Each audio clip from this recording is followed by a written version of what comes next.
Welcome to a second lesson on mixture problems involving first-order differential equations. In this video, we'll focus on different inflow and outflow rates. So if we let A of t be the amount of substance dissolved in the liquid of a tank at any time t, where liquid is entering and leaving the tank, and the liquid entering the tank will have a different concentration of the substance dissolved in it. So if this is the case, we can model the change of the mixture using the differential equation dA dt equals r sub 1 minus r sub 2, where dA dt is the rate at which A of t is changing in the tank, r sub 1 is the rate at which A of t is entering the tank, and r sub 2 is the rate at which A of t is leaving the tank. To get a visual of this, we have a certain concentration being pumped into our mixing tank and then pumped out. And for our example, the inflow rate and outflow rate will be different. And because they're different, notice how the inflow rate is going to be higher than the outflow rate. The amount of liquid in the tank is going to be increasing. So we will have to consider this when setting this up. For our example, a large tank holds 300 gallons of brine solution with 40 pounds of salt. A concentration of 2 pounds per gallon is pumped in at a rate of 4 gallons per minute. The concentration leaving the tank is pumped out at a rate of 3 gallons per minute. How much salt is in the tank after 12 minutes?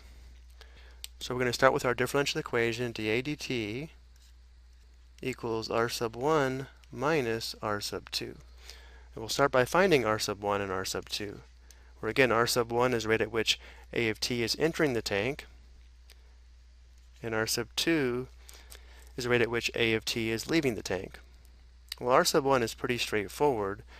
We have 2 pounds per gallon pumped at a rate of 4 gallons per minute into the tank.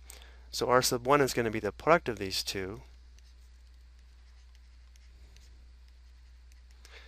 And I'm writing the units in fraction form so that we can see that the units of gallons simplifies out. So r sub 1 is going to be 8 pounds per minute. Now r sub 2 is going to be a little bit trickier because for the concentration, the amount of salt is changing, and so is the number of gallons in the tank. So for the concentration, we're going to take the amount of salt and divide by the number of gallons in the tank. So A, or A of t, is the amount of salt in the tank. Now the number of gallons is not just 300 because notice how the solution is being pumped in at 4 gallons per minute and pumped out at 3 gallons per minute. So after every minute we have 1 more gallon in the tank. So the total gallons is going to be 300 plus 1t, where t is the number of minutes. Again, because we have 1 extra gallon every minute, we have 1t here. This is going to be pounds per gallon times the rate of 3 gallons per minute.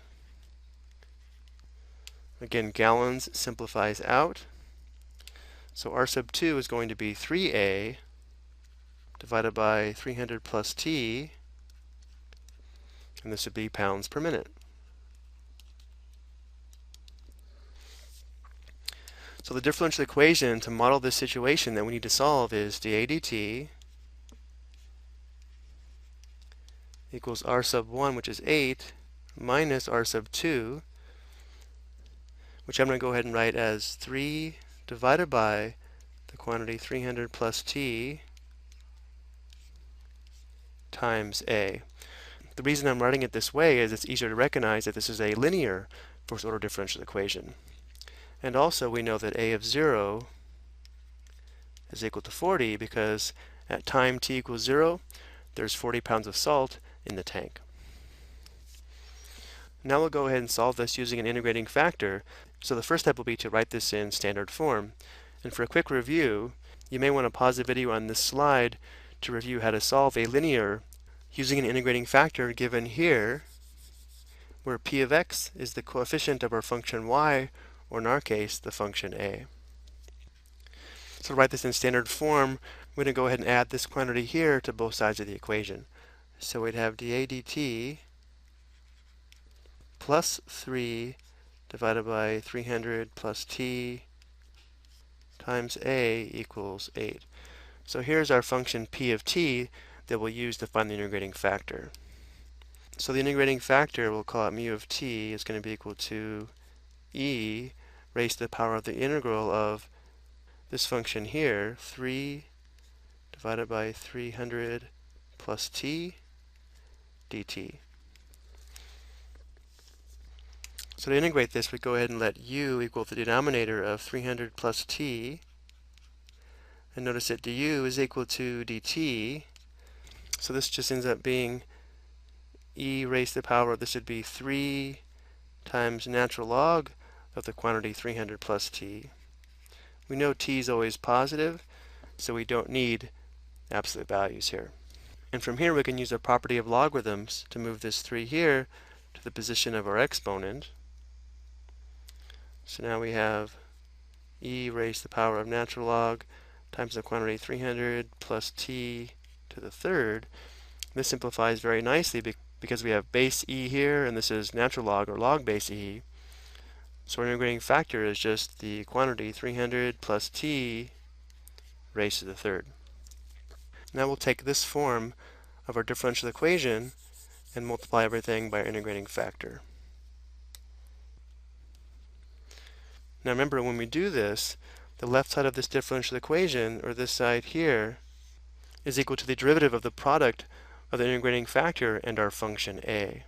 So we can say the left side is equal to the derivative of our integrating factor, which is 300 plus t to the third, times our function a, or a of t.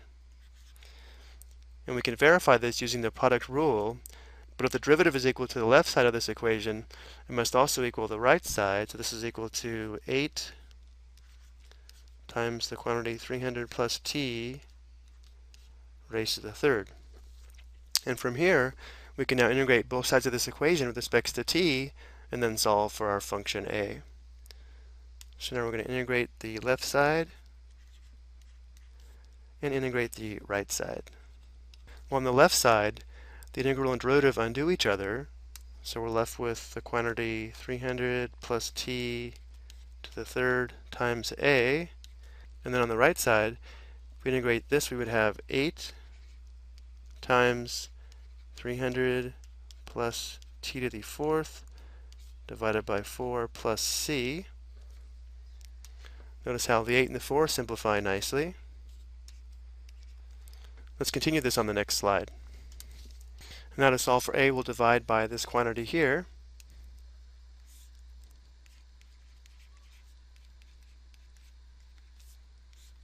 So on the left side, this simplifies to a, or a of t. On the right side, notice how all of this simplifies to just one factor of 300 plus t. We'll go ahead and distribute the 2. That would give us 600 plus 2t, plus here we'll go ahead and move this up into the numerator, which would change the sign of the exponent. So we'd have c times 300 plus t to the negative third. This would be the general solution to our differential equation. But remember, we also know that a of 0 is equal to 40. So this will allow us to find our constant here and find our particular solution for this differential equation.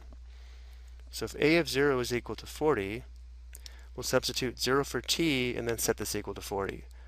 So we would have 600, 2t would be 0, so we'd have 600 plus c times, this would just be 300 to the negative third power, and this equals 40.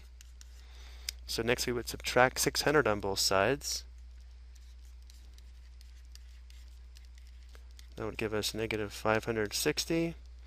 Now here we could divide by 300 to the negative third, or just multiply by 300 to the positive third. Remember, here we'd add the exponents. That would give us 300 to the 0, which is equal to 1. So we have c equals this product here, which we'll go to the calculator for. We have negative 1.512 times 10 to the 10th.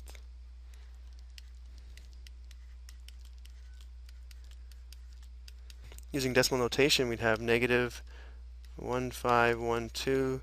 We need 7 more zeros.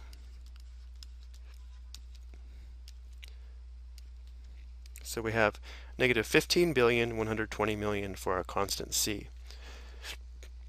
which will now substitute back into our function a of t for c.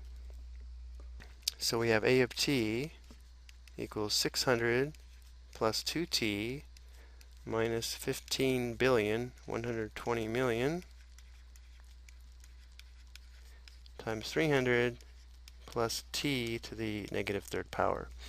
So now to answer the question, how much salt is in the tank after 12 minutes, we need to find the value of a of 12. So we'll substitute 12 for t. This would be 600 plus 24, 624 minus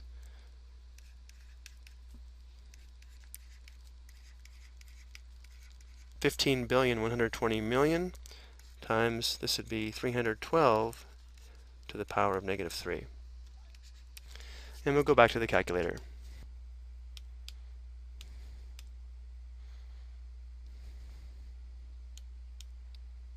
So after 12 minutes, there's approximately 126.16 pounds of salt in the tank.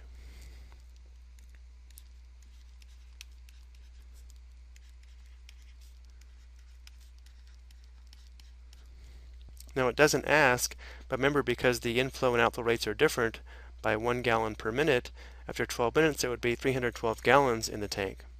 Okay, I hope you found this helpful.